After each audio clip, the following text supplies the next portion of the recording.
When it comes to work in the military, there are thousands of jobs and each specialty matters. The captain may be the one in command, but they can't do it alone.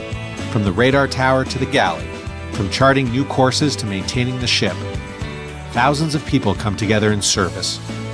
Like the parts of a complex machine, each piece fits together to form the working whole.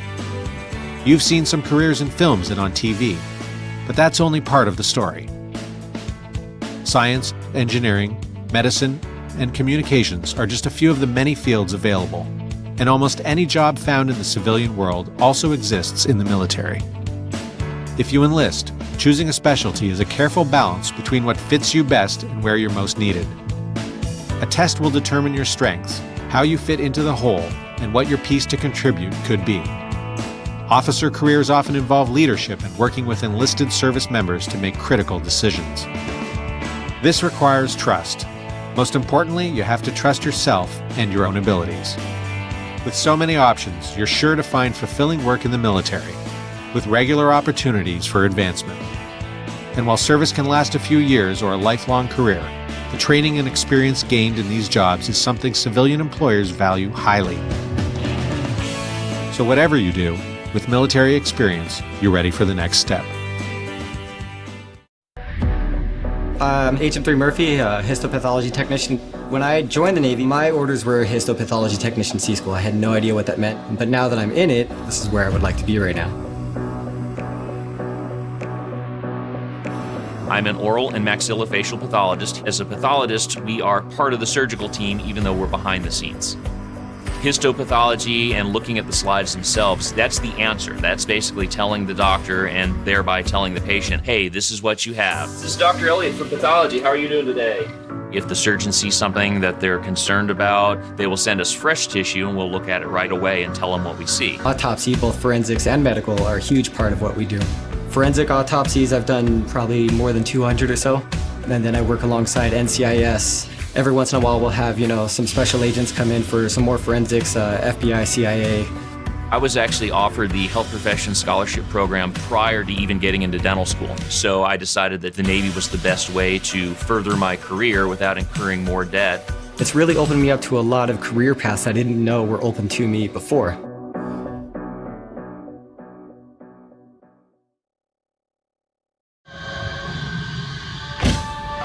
When you're airdropping, you find a point in space that you want to drop people or cargo off at, and you fly that point of space and make it happen. As far as cargo goes, we can carry up to 180,000 pounds. If it fits in the jet, then we can probably take it. I'm Captain Susan Finch, and I'm a pilot in the Air Force. Being a C-17 pilot is extremely rewarding. Being able to be that dependable source for people, whether it's getting people who are in need of humanitarian aid or dropping off stuff for the troops that are downrange. I like it because it's a crew aircraft. Operating the C-17 at a minimum is 2 pilots and a loadmaster, so I enjoy working with people. I like bringing a team together and being able to work with everyone to get a mission done, and that's exactly what the C-17 is. And we can take her pretty much anywhere around the world. Been to multiple countries, multiple continents. She's also capable of doing aerial refueling, so that really expands our range. We'll fly up right behind them, and literally they are touching. They'll have a boom come down and give us fuel in our receptacle, and we'll receive gas that way. Sometimes when I'm going down the runway and we're getting ready to take off, I'm just like, wow, this is awesome. This is my job.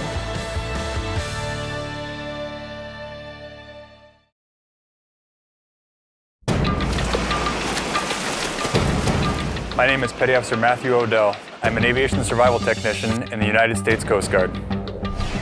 When people think of the Coast Guard, they imagine a rescue swimmer jumping out of a helicopter to save a life. But there is much more to being an AST.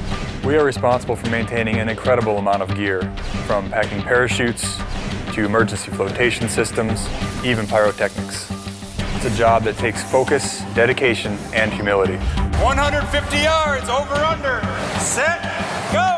ASTs train constantly, right from day one, and not everyone makes the cut. I remember some of those early days in the pool, some of the toughest of my life. It was humbling. Now, as an instructor, I train future ASTs to be the best they can be, preparing them so others may live. I never imagined myself being a firefighter in the Navy.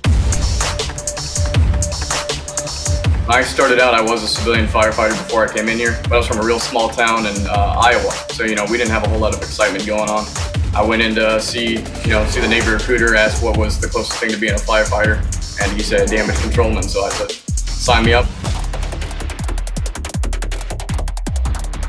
You want to make sure that the equipment that you're going to take on scene works properly and is ready to go in the event that you need to go handle a casualty in any way, shape, or form, fire, flooding, toxic gas.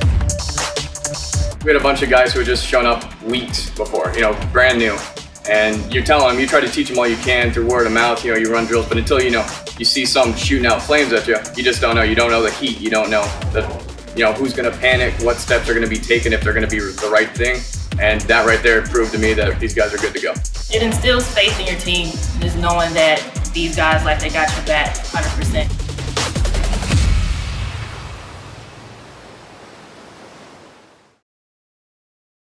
My name is Tech Sergeant Gabe Rodriguez, and I'm a security forces specialist.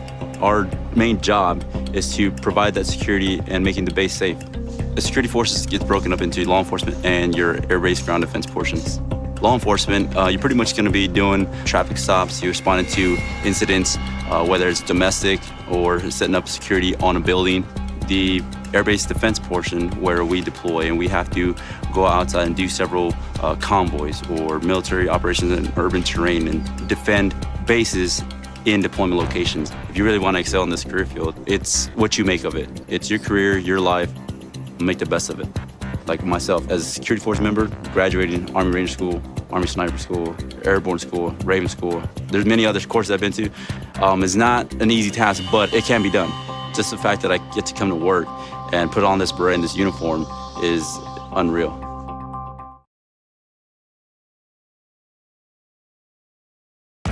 I'm not much of a sit behind a desk and do paperwork kind of person. I enjoy doing the work that I do, getting my hands dirty. Being able to operate equipment on a daily basis is something that I really enjoy.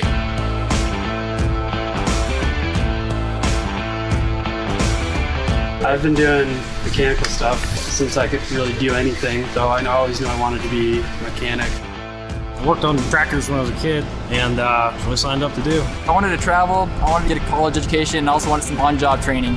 Getting a lot of that here. I've operated every crane here. I've operated the 200 ton quite a bit. I've operated the 65 ton. If you can come out of here with a crane license, that can take you pretty far in life, and you can make some really decent money. We convoy. We go from point A to point B, and then we basically unpack camp. Here, we're amphibious. We do load-on, load-off procedures, roll-on, roll-off procedures off of MPF ships, bringing fuel and water supplies to shore from ship.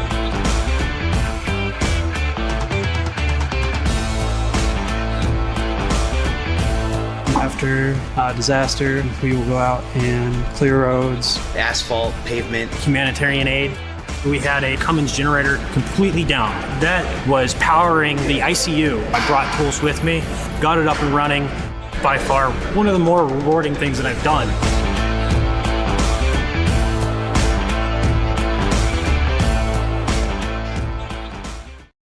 Military working dogs are not pets.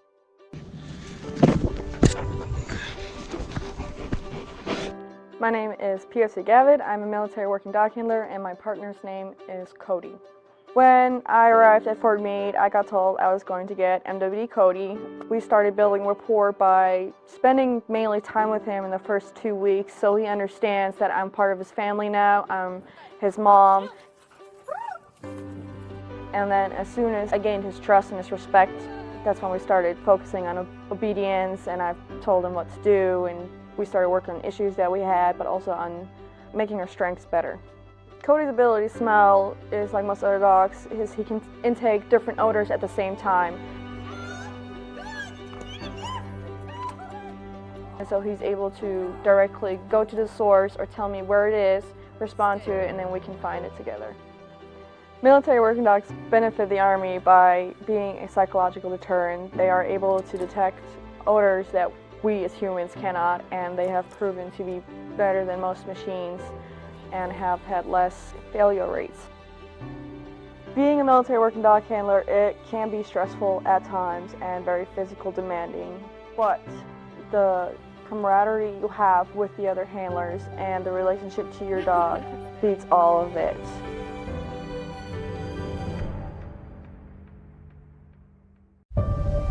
Some people look to the stars and ask, what if? Our job is to have an answer. We have to imagine what will be imagined. Plan for what's possible while it's still impossible. Maybe you weren't put here just to ask the questions. Maybe you were put here to be the answer. Maybe your purpose on this planet